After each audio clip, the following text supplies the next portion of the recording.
चांगली पुस्तकं आणि चांगली माणसं ही बारकाईने वाचावीच लागतात असं म्हटलं जातं. पण ही पुस्तकं बनतात कशी आणि कशा प्रकारे ही आपल्यापर्यंत येतात? एक चांगला वाचक आणि एक चांगला पुस्तक निर्माता, आज आपण एका वेगळ्या विषयावर ही मुलाखत घेत आहोत. आत्ता आपण आहोत पुस्तक मार्केट हे जे पब्लिकेशन आहे याचे मार्गदर्शक असलेले प्राध्यापक आणि डॉक्टर मिलिंद कसबे सर. नमस्ते कसबे सर. नमस्ते. नमस्ते. तर आज आपण यांची खास ओळख करून घेणार आहोत.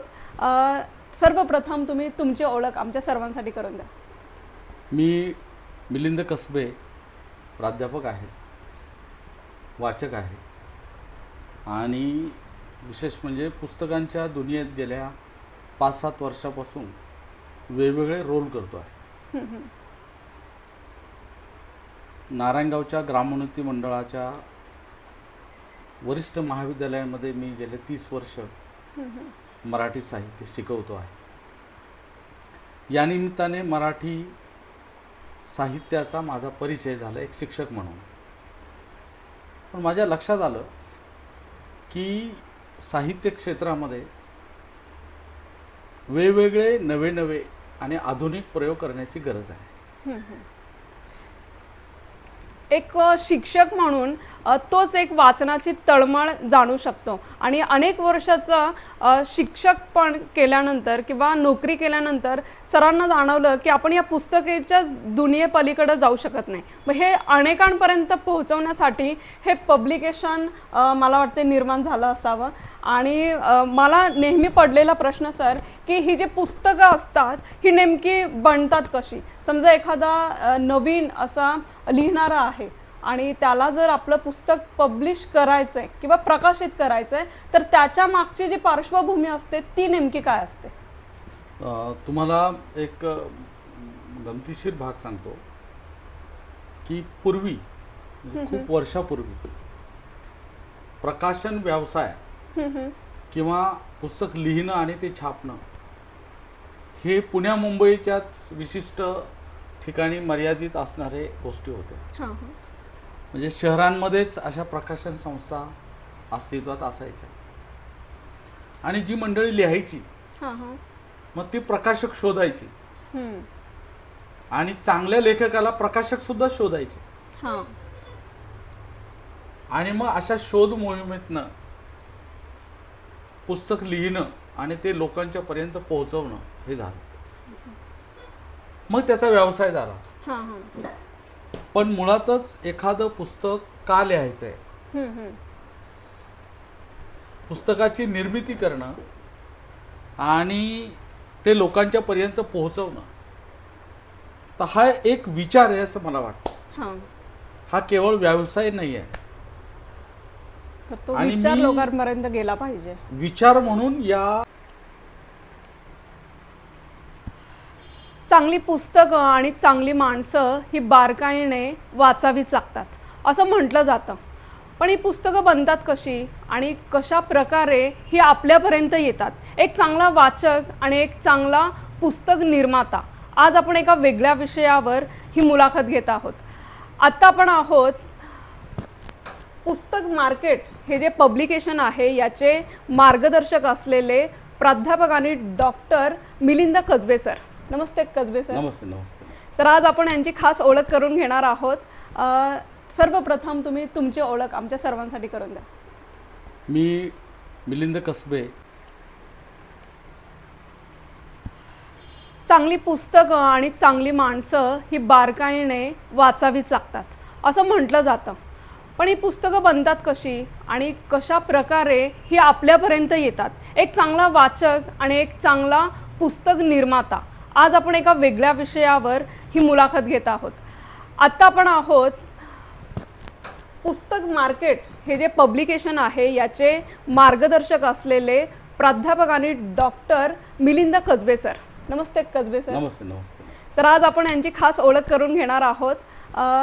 सर्वप्रथम तुम्ही तुमची ओळख आमच्या सर्वांसाठी करून द्या. मी मिलिंद कसबे प्राध्यापक आहे, वाचक आहे आणि विशेष म्हणजे पुस्तकांच्या दुनियेत गेल्या 5-7 वर्षापासून वेगवेगळे रोल करतो आहे. नारायणगावच्या ग्रामोन्नती मंडळाच्या वरिष्ठ महाविद्यालयामध्ये मी गेले 30 वर्ष मराठी साहित्य शिकवतो आहे.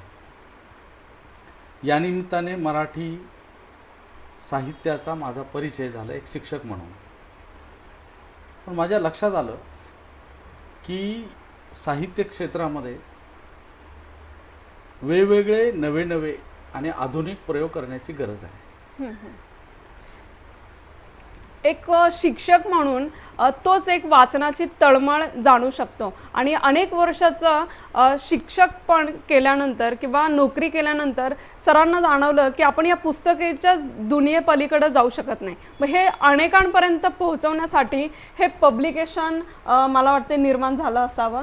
आणि मला नेहमी पडलेला प्रश्न सर की ही जी पुस्तकं असतात ही नेमकी बनतात कशी. समजा एखादा नवीन असा लिहिणारा आहे आणि त्याला जर आपलं पुस्तक पब्लिश करायचं आहे किंवा प्रकाशित करायचं आहे तर त्याच्या मागची जी पार्श्वभूमी असते ती नेमकी काय असते. तुम्हाला एक गमतीशीर भाग सांगतो की पूर्वी खूप वर्षापूर्वी प्रकाशन व्यवसाय किंवा पुस्तक लिहिणं आणि ते छापणं हे पुण्या मुंबईच्याच विशिष्ट ठिकाणी मर्यादित असणारे गोष्टी होत्या. म्हणजे शहरांमध्येच अशा प्रकाशन संस्था अस्तित्वात असायच्या आणि जी मंडळी लिहायची मग ती प्रकाशक शोधायची आणि चांगल्या लेखकाला प्रकाशक सुद्धा शोधायचे. आणि मग अशा शोध मोहिमेतनं पुस्तक लिहिणं आणि ते लोकांच्या पर्यंत पोहोचवणं हे झालं. मग त्याचा व्यवसाय झाला. पण मुळातच एखादं पुस्तक का लिहायचं आहे, पुस्तकाची निर्मिती करणं आणि ते लोकांच्या पर्यंत पोहोचवणं तर हा एक विचार आहे असं मला वाटतं. हा केवळ व्यवसाय नाही आहे. तर तो विचार लोकांपर्यंत गेला पाहिजे. विचार म्हणून या क्षेत्राकडे वळालेला आहे. साधारणतः कोविडच्या अगोदर मी महाराष्ट्रातल्या अनेक ठिकाणी जायचो, भाषणांसाठी जायचो, विद्यापीठांच्या स्तरावर वेगवेगळ्या सेमिनारसाठी जायचो. अशा वेळेस मला प्राध्यापक मंडळी भेटायचे, शिक्षक भेटायचे, कार्यकर्ते भेटायचे आणि माझ्या लक्षात आलं की आपल्या समाजामध्ये अनेक ठिकाणी चांगली पुस्तकं आणि चांगली माणसं ही बारकाईने वाचावीच लागतात असं म्हटलं जातं. पण ही पुस्तकं बनतात कशी आणि कशा प्रकारे ही आपल्यापर्यंत येतात. एक चांगला वाचक आणि एक चांगला पुस्तक निर्माता, आज आपण एका वेगळ्या विषयावर ही मुलाखत घेत आहोत. आत्ता आपण आहोत पुस्तक मार्केट हे जे पब्लिकेशन आहे याचे मार्गदर्शक असलेले प्राध्यापक आणि डॉक्टर मिलिंद कसबे सर. नमस्ते कसबे सर. नमस्ते. नमस्ते. तर आज आपण यांची खास ओळख करून घेणार आहोत. सर्वप्रथम तुम्ही तुमची ओळख आमच्या सर्वांसाठी करून द्या. मी मिलिंद कसबे प्राध्यापक आहे, वाचक आहे आणि विशेष म्हणजे पुस्तकांच्या दुनियेत गेल्या 5-7 वर्षापासून वेगवेगळे रोल करतो आहे. नारायणगावच्या ग्रामोन्नती मंडळाच्या वरिष्ठ महाविद्यालयामध्ये मी गेले 30 वर्ष मराठी साहित्य शिकवतो आहे. या निमित्ताने मराठी साहित्याचा माझा परिचय झाला एक शिक्षक म्हणून. पण माझ्या लक्षात आलं की साहित्य क्षेत्रामध्ये वेगवेगळे नवे आणि आधुनिक प्रयोग करण्याची गरज आहे. एक शिक्षक म्हणून तोच एक वाचनाची तळमळ जाणू शकतो आणि अनेक वर्षाचा शिक्षक पण केल्यानंतर किंवा नोकरी केल्यानंतर सरांना जाणवलं की आपण या पुस्तकाच्या दुनियेपलीकडे जाऊ शकत नाही. मग हे अनेकांपर्यंत पोहोचवण्यासाठी हे पब्लिकेशन मला वाटते निर्माण झालं असावं. आणि मला नेहमी पडलेला प्रश्न सर की ही जी पुस्तकं असतात ही नेमकी बनतात कशी. समजा एखादा नवीन असा लिहिणारा आहे आणि त्याला जर आपलं पुस्तक पब्लिश करायचं आहे किंवा प्रकाशित करायचं आहे तर त्याच्या मागची जी पार्श्वभूमी असते ती नेमकी काय असते. तुम्हाला एक गमतीशीर भाग सांगतो की पूर्वी म्हणजे खूप वर्षापूर्वी प्रकाशन व्यवसाय किंवा पुस्तक लिहिणं आणि ते छापणं हे पुण्या मुंबईच्याच विशिष्ट ठिकाणी मर्यादित असणारे गोष्टी होत्या. म्हणजे शहरांमध्येच अशा प्रकाशन संस्था अस्तित्वात असायच्या आणि जी मंडळी लिहायची मग ती प्रकाशक शोधायची आणि चांगल्या लेखकाला प्रकाशक सुद्धा शोधायचे आणि मग अशा शोध मोहिमेतनं पुस्तक लिहिणं आणि ते लोकांच्या पर्यंत पोहोचवणं हे झालं. मग त्याचा व्यवसाय झाला. पण मुळातच एखादं पुस्तक का लिहायचंय, पुस्तकाची निर्मिती करणं आणि ते लोकांच्या पर्यंत पोहोचवणं, तर हा एक विचार आहे असं मला वाटतं. हा केवळ व्यवसाय नाही आहे. तर तो विचार लोकांपर्यंत गेला पाहिजे. विचार म्हणून या क्षेत्राकडे वळालेलं आहे. साधारणतः कोविडच्या अगोदर मी महाराष्ट्रातल्या अनेक ठिकाणी जायचो, भाषणांसाठी जायचो, विद्यापीठांच्या स्तरावर वेगवेगळ्या सेमिनारसाठी जायचो. अशा वेळेस मला प्राध्यापक मंडळी भेटायचे, शिक्षक भेटायचे, कार्यकर्ते भेटायचे आणि माझ्या लक्षात आलं की आपल्या समाजामध्ये अनेक ठिकाणी साचलेपण आलेलं आहे. हे जे साचलेपण आहे हे दूर करण्यासाठी आपल्याला छोटासा खारीचा वाटा काय घेता येईल. आणि म्हणून लेखन वाचन चळवळ विकसित करण्यासाठी आणि समाजामध्ये लेखनाचा प्रसार करण्यासाठी मी या प्रक्रियेकडे वळालेलो आहे. खरं म्हणजे मला माझ्या घरातच मोठी परंपरा आहे. आपल्याला कदाचित माहीत असेल नसेल मला माहीत नाही, परंतु डॉक्टर रावसाहेब कसबे यांच्या घरात माझा जन्म आणि माझा सगळी वाढ झालेली आहे. माझं विद्यार्थी दशेपासनं सगळी डेव्हलपमेंट सकाळचे संपादक उत्तम कांबळे यांच्या सहवासात झालेली आहे. आणि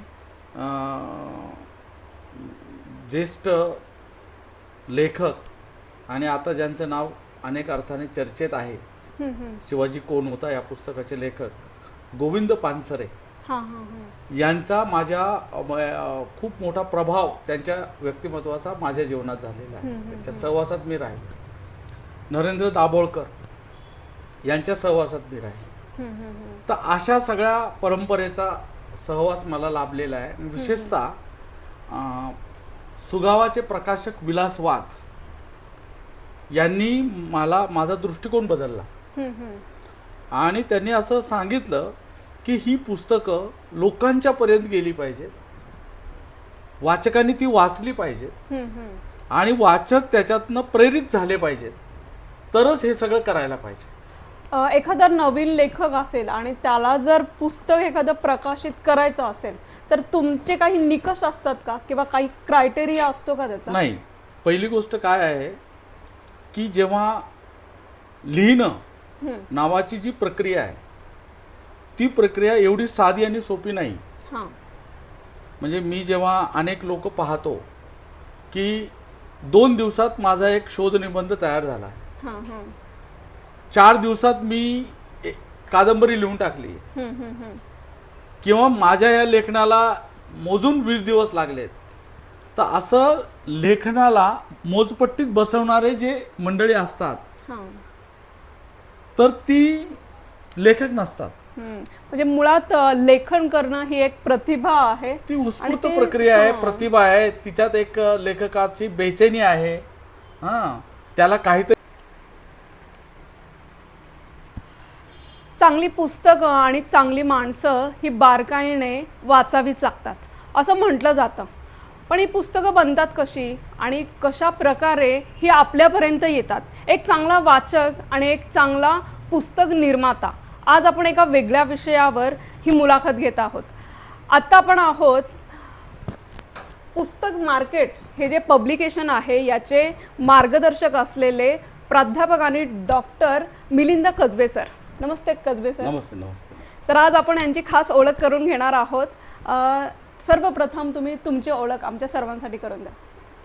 मी मिलिंद कसबे, प्राध्यापक आहे, वाचक आहे आणि विशेष म्हणजे पुस्तकांच्या दुनियेत गेल्या 5-7 वर्षापासून वेगवेगळे रोल करतो आहे. नारायणगावच्या ग्रामोन्नती मंडळाच्या वरिष्ठ महाविद्यालयामध्ये मी गेले 30 वर्ष मराठी साहित्य शिकवतो आहे. या निमित्ताने मराठी साहित्याचा माझा परिचय झाला एक शिक्षक म्हणून. पण माझ्या लक्षात आलं की साहित्य क्षेत्रामध्ये वेगवेगळे नवे आणि आधुनिक प्रयोग करण्याची गरज आहे. एक शिक्षक म्हणून तोच एक वाचनाची तळमळ जाणू शकतो आणि अनेक वर्षाचा शिक्षक पण केल्यानंतर किंवा नोकरी केल्यानंतर सरांना जाणवलं की आपण या पुस्तकाच्या दुनियेपलीकडे जाऊ शकत नाही. मग हे अनेकांपर्यंत पोहोचवण्यासाठी हे पब्लिकेशन मला वाटते निर्माण झालं असावं. आणि मला नेहमी पडलेला प्रश्न सर की ही जी पुस्तकं असतात ही नेमकी बनतात कशी. समजा एखादा नवीन असा लिहिणारा आहे आणि त्याला जर आपलं पुस्तक पब्लिश करायचं आहे किंवा प्रकाशित करायचं आहे तर त्याच्या मागची जी पार्श्वभूमी असते ती नेमकी काय असते. तुम्हाला एक गमतीशीर भाग सांगतो की पूर्वी खूप वर्षापूर्वी प्रकाशन व्यवसाय